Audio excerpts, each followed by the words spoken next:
నమస్కారం వార్తల్లోకి స్వాగతం. ముందుగా ముఖ్యాంశాలు.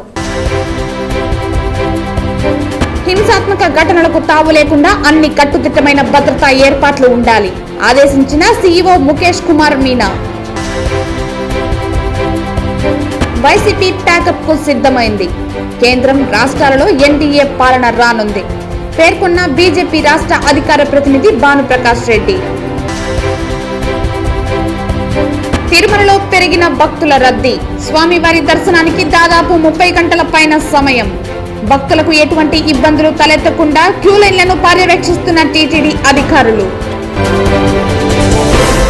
వార్తల్లోని వివరాలు. ఎన్నికల పోలింగ్ సమయంలో మరియు పోలింగ్ తర్వాత పలు జిల్లాల్లో హింసాత్మక సంఘటనలు చోటు చేసుకున్న నేపథ్యంలో మరియు కౌంటింగ్ ఏర్పాట్ల సన్నద్ధతపై ఈసీఐ సూచనల దృష్ట్యా ఆంధ్రప్రదేశ్ రాష్ట్ర CS KS Jawahar Reddy, DGP, CEO Mukesh Kumar Meena అన్ని జిల్లాల కలెక్టర్లతో మరియు సిపి, ఎస్పీలతో వీడియో కాన్ఫరెన్స్ నిర్వహించి దిశానిర్దేశం చేశారు.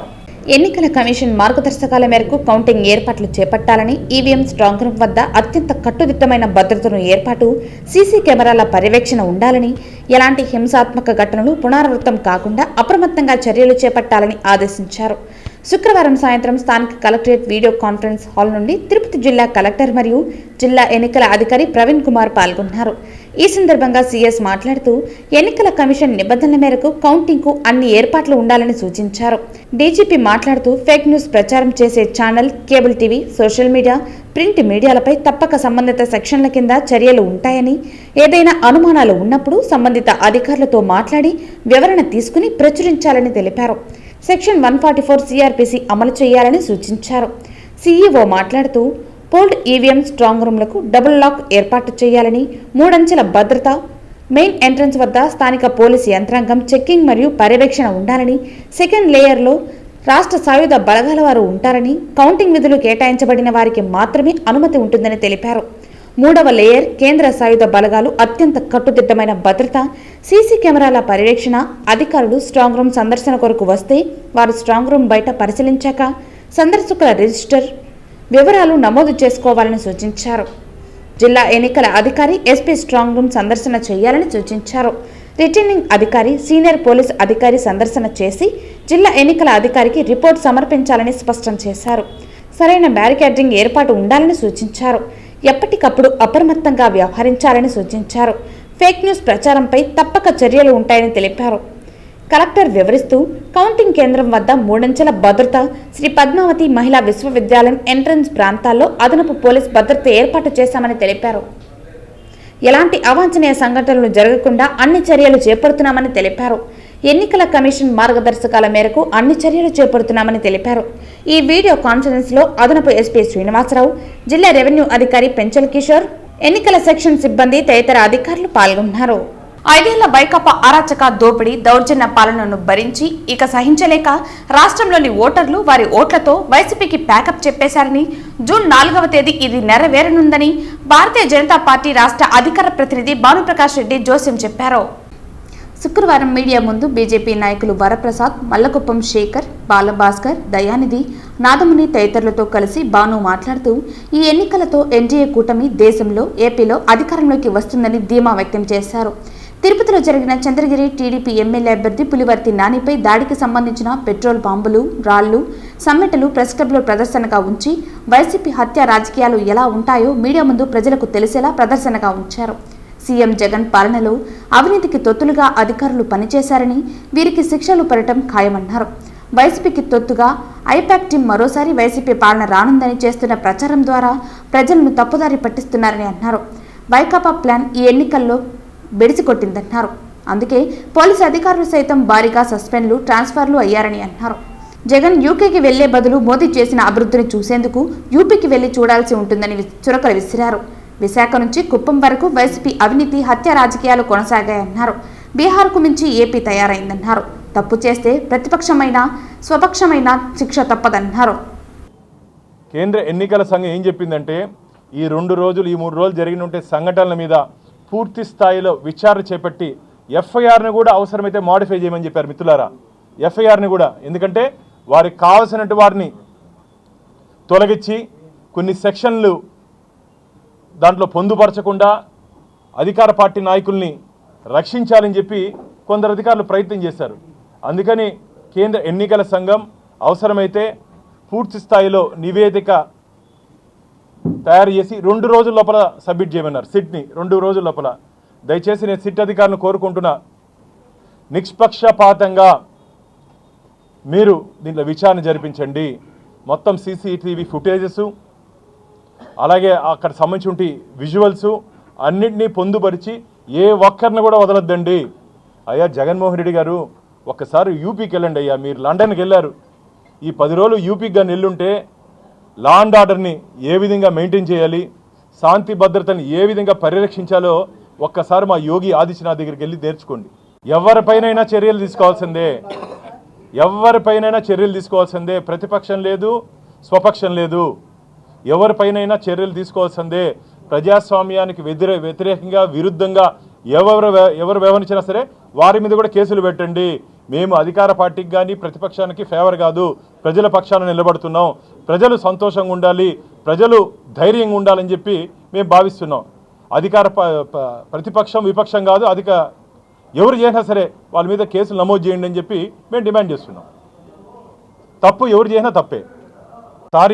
ఇది తప్పదు కాబట్టి ఆంధ్రప్రదేశ్ ప్రజలకు తెలియాలని చెప్పి ఈ పెట్రోల్ బాంబులు, ఈ రాళ్ళు, ఈ సమిటులు తీసుకురావడం జరిగింది. ప్రజలకు తెలియాలంటే మా ఉద్దేశం అంటే ఆంధ్రప్రదేశ్లో ఏం జరుగుతూ ఉందో, ఏం జరిగిందో ప్రజల దృష్టికి తీసుకొని వెళ్ళాలని చెప్పి ఒక ఉద్దేశంతోనే మేము ఇది మీడియా ముందుకు తీసుకొని వచ్చామే తప్ప వేరే ఉద్దేశం లేదు. తిరుపతి నియోజకవర్గ ఇన్ఛార్జ్ మన్నూరు సుగుణమ్మ ఆధ్వర్యంలో ఉదయ్ ఇంటర్నేషనల్ హోటల్ నందు విస్తృత స్థాయి సమీక్షా సమావేశం నిర్వహించడం జరిగింది.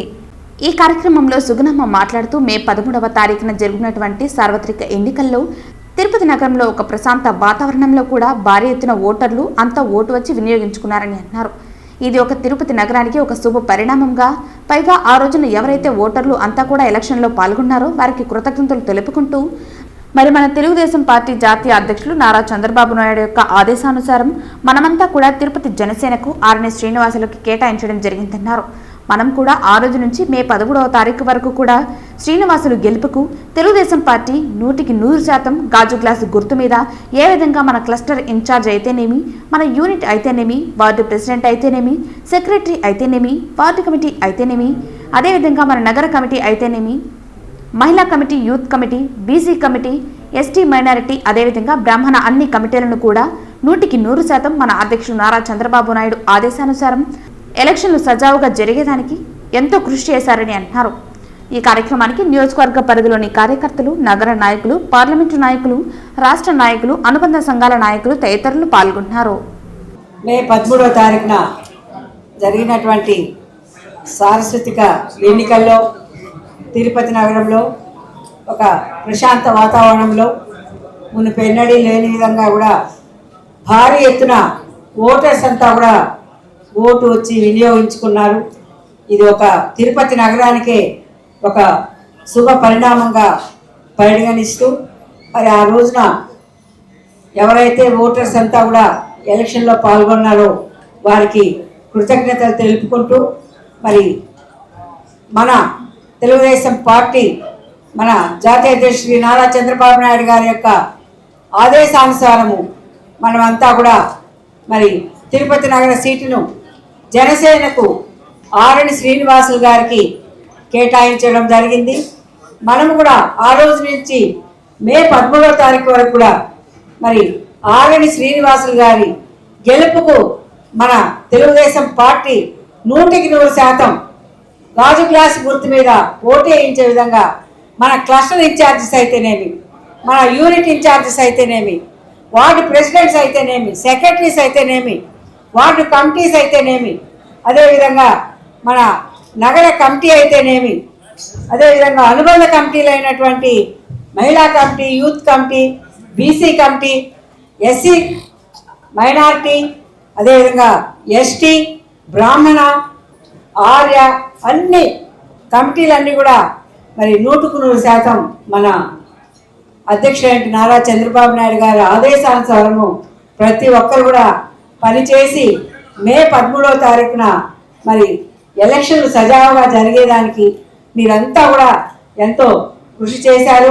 వైఎస్ఆర్సీపీ విజయంపై మేము పూర్తి ధీమాతో ఉన్నామని సీఎం వైఎస్ జగన్మోహన్ పథకాల వల్ల లబ్ధి పొందిన వారందరూ వైఎస్ఆర్సీపీకే ఓటు వేయడంతో పోలింగ్ శాతం పెరిగిందని, చంద్రబాబును గెలిపించాలన్న ఉద్దేశం ప్రజల్లో ఏమాత్రం లేదని వైఎస్ఆర్సీపీ ప్రధాన కార్యదర్శి సజ్జల రామకృష్ణారెడ్డి పేర్కొన్నారు. ఓటింగ్ జరిగే శాతాన్ని బట్టి చూసి యాంటీ ఇన్కంబెన్సీ అనుకుందామంటే మీరు గమనించిన జగన్మోహన్ రెడ్డి గారి మీద అంత వ్యతిరేకత పెంచుకుని ఈ వర్గాలు ఏ వర్గాల కోసం అయితే నిలబడినాడు వాళ్ళు రావడానికి అంత ఇది రీజన్ కనపడత లేదు. వీళ్ళందరూ చంద్రబాబు నాయుడు కానీ ఆయన పార్టీ కానీ పెట్టిన సూపర్ 6 అనే ఇది కానీ లేదా ఆయన అర్జెంటుగా తెచ్చుకోవాలని వాళ్ళ కోరుకుందా అని చూద్దామంటే అంతా అటువైపు కనపడలేదు. ఎందుకంటే చంద్రబాబు నాయుడికే తన అజెండా మీద నమ్మకం లేదు. ఆయన సూపర్ 6 గురించి కూడా ప్రచారం చేసుకోవాలి. ఆయన ఎంతసేపు ఉన్నా జగన్మోహన్ రెడ్డి గారి మీద వ్యక్తిగతంగా దాడులు లేదా వివేకానంద రెడ్డి హత్యను ఇంకా గొడ్డలు ఎనడము ఇంకోటి కుటుంబం దీన్ని వాళ్ళకు సంబంధించిన కుటుంబ సమస్యలు తీసుకొచ్చి పెట్టడము లేదు లాస్ట్లో ల్యాండ్ టైటిలింగ్ యాక్ట్ అని ఇంకోటి తీసుకొచ్చి ఒక అర్థం లేని ఇది దేన్నైతే వాళ్ళు ఆ రోజు సపోర్ట్ చేశారు దేన్నైతే ఈరోజు ఐ థింక్ నీతి వాళ్ళ దాంట్లో కూడా ఉంది దాన్ని ఒక ఇష్యూ కింద చేసి ఆయన ఇచ్చిన హామీలే గట్టిగా చెప్పుకోలేని వచ్చాడు. ఎందుకంటే ఆయనకే నమ్మకం లేదు. ఇంతకుముందు కూడా చెప్పాం అది హామీలను అమలు చేస్తాడే నమ్మకం జనానికి లేదని ప్రజలకు లేదని అది ఆయనకు అవగాహన ఉంది కాబట్టి అది వదిలేసి కేవలం వైఎస్ఆర్ కాంగ్రెస్ పార్టీని లేదా వైఎస్ఆర్ కాంగ్రెస్ పార్టీ నాయకులను అందరికంటే ముఖ్యంగా జగన్మోహన్ రెడ్డి గారిని వ్యక్తిగతంగా దూషిస్తూ మొత్తం వాళ్ళ క్యాంపెయిన్ అంతా దాంట్లో నడిచింది. సో ఆ నేపథ్యంలో ప్రజలు ఆయన ఇచ్చిన హామీల మీద నమ్ముకొని వచ్చింటున్నారనడానికి అది కనపడట్లా. అంటే ఆయనే చెప్పేవాడు దాని గురించి, వాళ్ళు దాని గురించి మాట్లాడేవాడు. వేరే మా నాయకుడు ఆయన మొత్తం ఒకే థీమ్ మీద మీరు గమనిస్తే ఈ 5 ఏళ్ల పాటు తాను రాష్ట్ర అభివృద్ధికి సంక్షేమం ద్వారా లేదా మొత్తం డీసెంట్రలైజేషన్ ఆఫ్ పరిపాలన సుపరిపాలన అందించడం ద్వారా తాను ఏం చేశాడో ఇవే చెప్పాడు. ఇవి కంటిన్యూ కావాలా అనుకుంటే నన్ను దీవించండి అని అడిగాడు. ఈ థీమ్ బలంగా కంటిన్యూస్ జనంలోకి వెళ్తూ వచ్చింది. మేము ఎప్పుడు చెప్తుండే వాళ్ళం కదా 87% లబ్ధిదారులు ఏదో ఒక రూపంలో బెనిఫిట్ పొందిన వాళ్ళందరూ అవును ఇది నిజం అనుకున్నారు. కరెక్టే కదా ఇది కంటిన్యూ అయితే మా బతుకుల్లో ఇంకా మెరుగైన మెలుపు వస్తుంది, మేలు మెలుపు వస్తుంది, ఇంకా వెలుగు పెరుగుతుంది, కుటుంబం అభివృద్ధి జరుగుతుంది అని వాళ్ళు నమ్మారు. ఏదైతే హోప్ పెట్టుకున్నామో వాళ్ళు ఓన్ చేసుకున్నారు. ఈరోజు అది కనపడుతుంది. అంటే మా దాంట్లో ఇది క్రిస్టల్ క్లియర్ గా ఒక వ్యాలిడ్ రీజన్ కనపడుతుంది. నాకు టీడీపీ వైపు నుంచి ఒక్క రీజన్ చెప్పండి, మేము మీడియానే అడుగుతున్నాం. ఇదిగో ఈ రీజన్ వల్ల వీళ్ళకి వచ్చి ఉండొచ్చు కదా అని అనుకోవడానికి ఒక్కటి చెప్పండి. తిరుమలలోని నారాయణగిరి ఉద్యానవనాల్లో వివిధ సువాసనలు వెదజల్లే రంగురంగుల పుష్పాలతో భూలోక వైకుంఠాన్ని తలపించే రీతిలో అలంకరించిన మండపంలో శుక్రవారం శ్రీ పద్మావతి పరిణయోత్సవాలు శోభాయమానంగా ప్రారంభమయ్యాయి. మే 19వ తేదీ వరకు ఈ ఉత్సవాలు జరగనున్నాయి. శ్రీ పద్మావతి పరిణయోత్సవాల్లో మొదటి రోజు అంటే వైశాఖ శుద్ధ నవమి రోజైన శుక్రవారం నాడు శ్రీ మలయప్ప స్వామివారు గజవాహనాన్ని అధిరోహించగా ఉభయ నాంచారులు పల్లకిపై పరిణయోత్సవ మండపానికి సాయంత్రం 5:30 వేంచేపు చేశారు. శోభాయమానంగా తీర్చిదిద్దిన పెళ్లి మండపంలో నిత్య నూతన వధూవరులైన శ్రీ స్వామివారికి అమ్మవార్లకు ఎదుర్కోలు పూలదండలు మార్చుకోవటం, పూల బంతులాట, నూతన వస్త్ర సమర్పణ కోలాహలంగా జరిగాయి. ఆ తర్వాత శ్రీ స్వామివారికి కొలువు ఆస్థానం జరిగింది. పిదప అర్చిత భక్తులకు వస్త్ర బహుమానం ప్రసాద వితరణ జరిగింది. ఆ తరువాత శ్రీదేవి భూదేవి సహితుడైన స్వామి బంగారు తిరుచుపై అశేష భక్తజనం మధ్య ఊరేగుతూ ఆలయ ప్రవేశం చేయటంతో తొలి రోజు వివాహ వేడుక ఘనంగా ముగిసింది.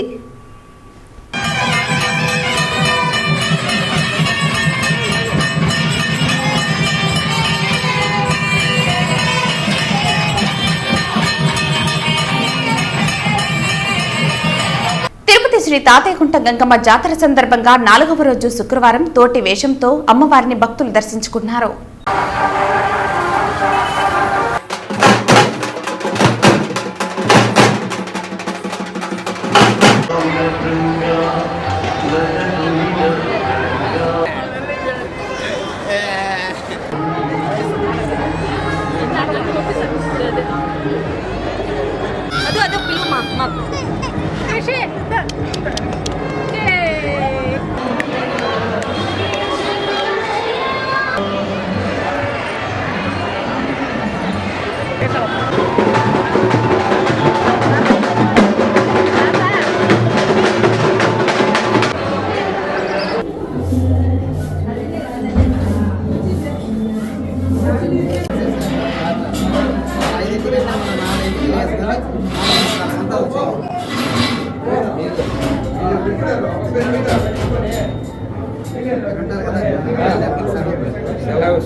కలియుగ ప్రత్యక్ష దైవమైన శ్రీ వెంకటేశ్వర స్వామి వారిని అభిషేక సేవలో ఎంపీ రఘురామకృష్ణంరాజు దర్శించుకున్నారు.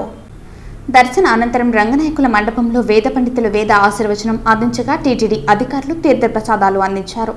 ఆలయం వెలుపల ఆయన మీడియాతో మాట్లాడుతూ ఎన్నికలు ముగిసిన తర్వాత తిరుమల శ్రీవారిని అభిషేక సేవలో దర్శించుకోవటం సంతోషంగా ఉందన్నారు. ఆంధ్రప్రదేశ్కు మంచి రోజులు రావాలని, చంద్రబాబు నాయుడు ముఖ్యమంత్రి అవ్వాలని, ప్రజల సమస్యలు పోవాలని స్వామివారిని ప్రార్థించామన్నారు. జగన్కి 25 నుంచి 40 సీట్లు మాత్రమే గెలుస్తాడని రఘురామకృష్ణంరాజు తెలిపారు. ఎన్నికలు ముగిసిన తర్వాత స్వామివారి దర్శనం కోసం ఈరోజు ఇక్కడికి రావటం జరిగింది. అభిషేక దర్శనం కుటుంబంతో సహా చేసుకోవటం జరిగింది. గతంలో కూడా నేను ఇప్పుడు నామినేషన్ వేసిన వెంటనే ఆ తర్వాత ఎలక్షన్ అయిన తర్వాత స్వామివారి భక్తుడిగా ఇప్పుడు నేను వారి దర్శనం చేసుకోవటం నాకు అదొక రెగ్యులర్ చర్య.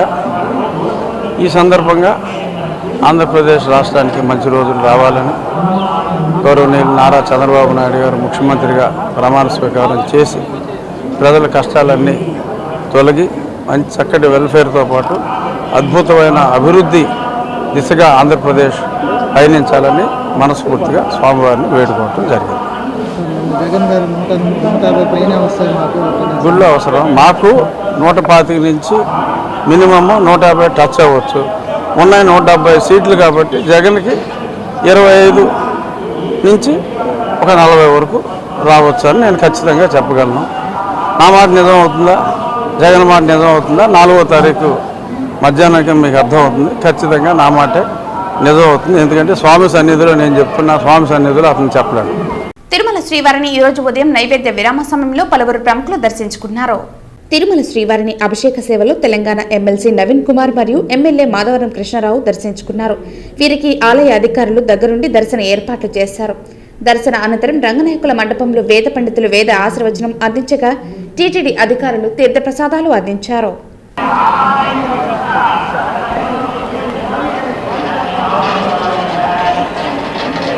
కలియుగ ప్రత్యక్ష దైవం శ్రీ వెంకటేశ్వర స్వామి దర్శనం కోసం భక్తులు పెద్ద ఎత్తున తిరుమలకు చేరుకుంటున్నారు.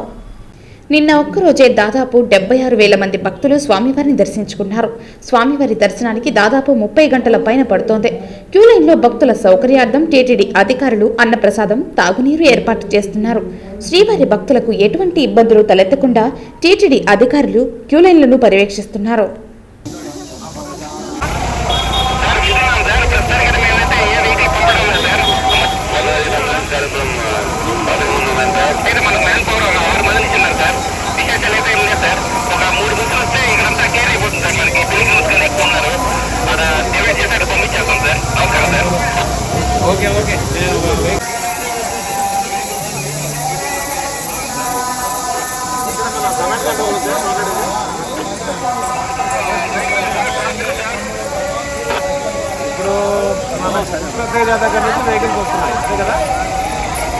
తిరుమల ఘాట్ రోడ్లో ప్రమాదం చోటు చేసుకుంది.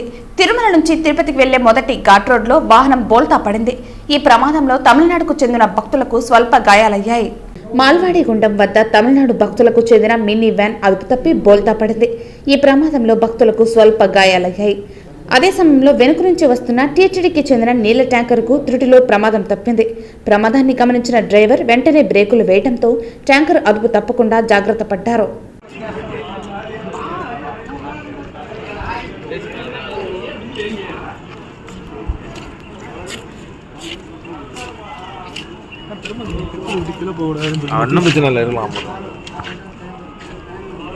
వార్తలు ముగించే ముందు ముఖ్యాంశాలు మరోసారి. హింసాత్మక ఘటనలకు తావు లేకుండా అన్ని కట్టుదిట్టమైన భద్రతా ఏర్పాట్లు ఉండాలి ఆదేశించిన CEO Mukesh Kumar Meena. YCP pack up కు సిద్ధమైంది. కేంద్రం రాష్ట్రాలలో ఎన్డీఏ పాలన రానుంది పేర్కొన్న బీజేపీ రాష్ట్ర అధికార ప్రతినిధి భానుప్రకాష్ రెడ్డి. తిరుమలలో పెరిగిన భక్తుల రద్దీ. స్వామివారి దర్శనానికి దాదాపు 30 గంటల పైన సమయం. భక్తులకు ఎటువంటి ఇబ్బందులు తలెత్తకుండా క్యూ లైన్లను పర్యవేక్షిస్తున్న టీటీడీ అధికారులు. ఈ వార్తలు ఇంతటితో సమాప్తం. తిరిగి వార్తల్లో మళ్ళీ కలుద్దాం. అంతవరకు సెలవు. నమస్కారం.